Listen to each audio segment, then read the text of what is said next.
दिगंबरा दिगंबरा श्रीपाद वल्लभ दिगंबरा.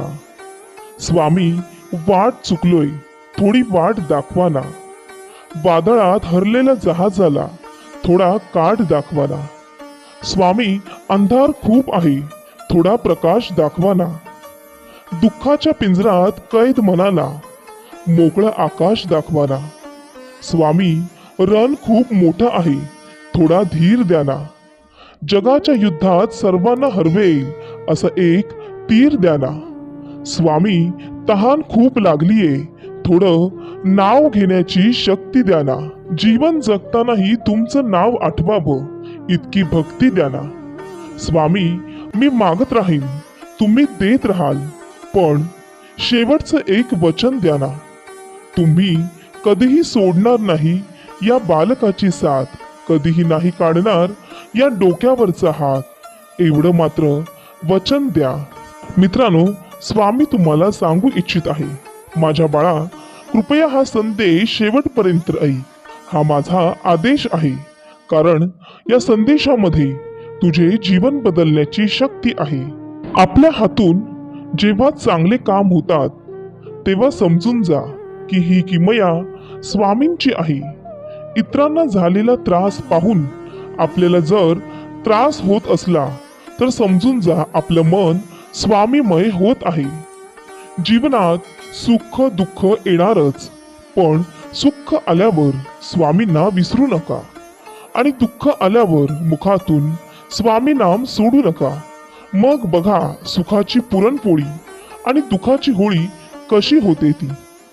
स्वामी म्हणतात, जेव्हा तू चांगलं काम करशील तेव्हा मी तुझ्या सोबत आहे, आणि वाईट काम करताना मात्र लक्षात असू दे, कारण स्वामी तुला बघत आहे.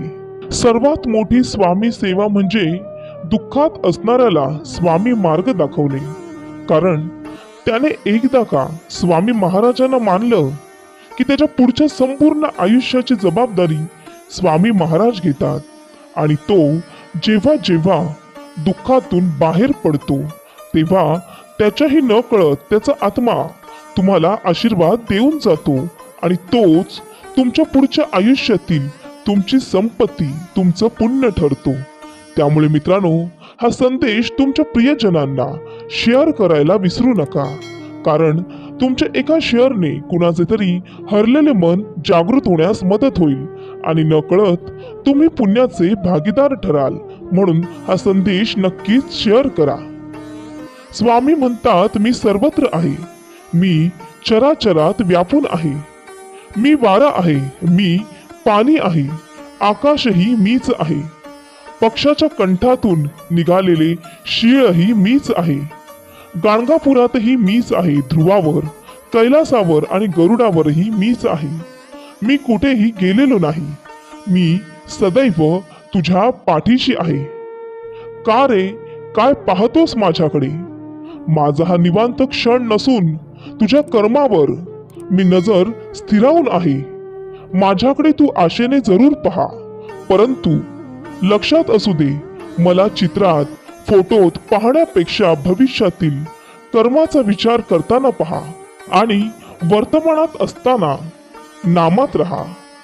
स्वतः रोप लाव, कोणाच्या आशेवर मदतीवर अवलंबून राहू नकोस, कारण त्या रोपावर येणाऱ्या फळावर अधिकार फक्त तुझाच असेल. आपली नाती किती सुंदर आहेत ना. महाराजांनी परत मनुष्य जन्म दिला, आणि शेवटी आपण स्वतःची जात पात विसरून स्वामी सेवेकरी या नात्यात आपण बांधलो गेलो, जी रक्ताची नसली तरी प्रेमाची, आपुलकीची व मायेची जरूर आहे. रक्ताची नाती एक वेळ तुटतात, पण स्वामी सेवेकरी हे नातं कायम शाश्वत टिकणारं आहे. जे कधी पण बोलवा मदतीला ते नक्कीच येते, तेही रक्ताच्या नात्याच्या आधी. पूर्व जन्माची अर्धवट राहिलेली सेवा या जन्मात पूर्ण करण्याची संधी स्वामींनी दिलेली आहे. कोण कोणत्या कुळात जातीत जन्माला आला, यापेक्षा स्वामी सेवेकरी म्हणून जन्माला आला हे आपले परम भाग्यच. हे समर्था, तुझ्या नामात खूप शक्ती आहे. माझा सर्व विश्वास मी तुझ्या नामात एकत्र केला आहे. आता सुख आले तरी श्री स्वामी समर्थ, दुःख आले तरी श्री स्वामी समर्थ, संकट आले तरी श्री स्वामी समर्थ, आनंद झाला तरी श्री स्वामी समर्थ. हे गुरुराया, बस मला या भावनेवर स्थिर कर.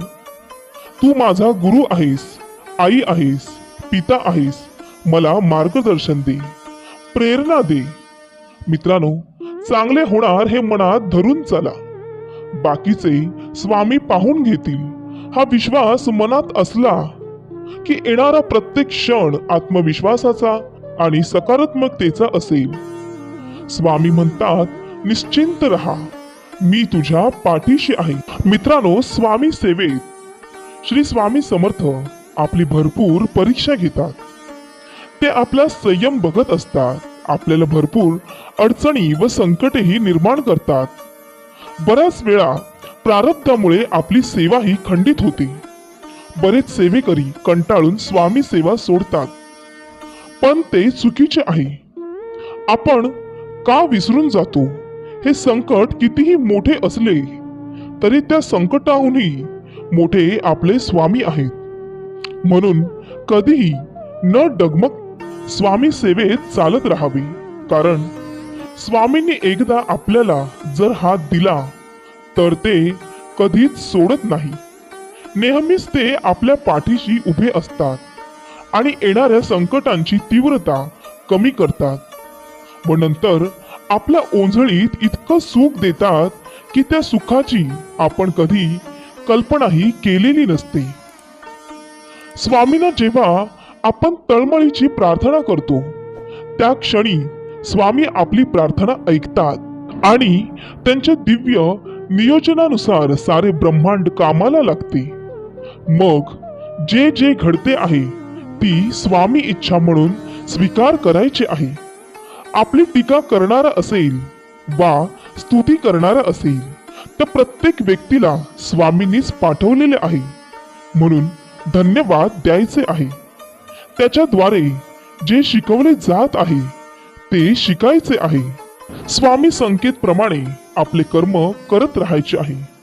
बघ, यश नक्कीच तुझ्या पायाशी येईल. मित्रांनो, तुमचं स्वामी शक्तीवर विश्वास असेल, स्वामी योजनेवर विश्वास असेल तर होय स्वामी आई माझं तुमच्यावर विश्वास आहे असे टाईप करा. भाग्यवंत ठराल. हा संदेश शेवटपर्यंत पाहिल्याबद्दल धन्यवाद. शिवहर शंकर नमामि शंकर, शिवशंकर शंभू. हे गिरिजापती भवानी शंकर, शिवशंकर शंभू. श्री स्वामी समर्थ. जय जय स्वामी समर्थ.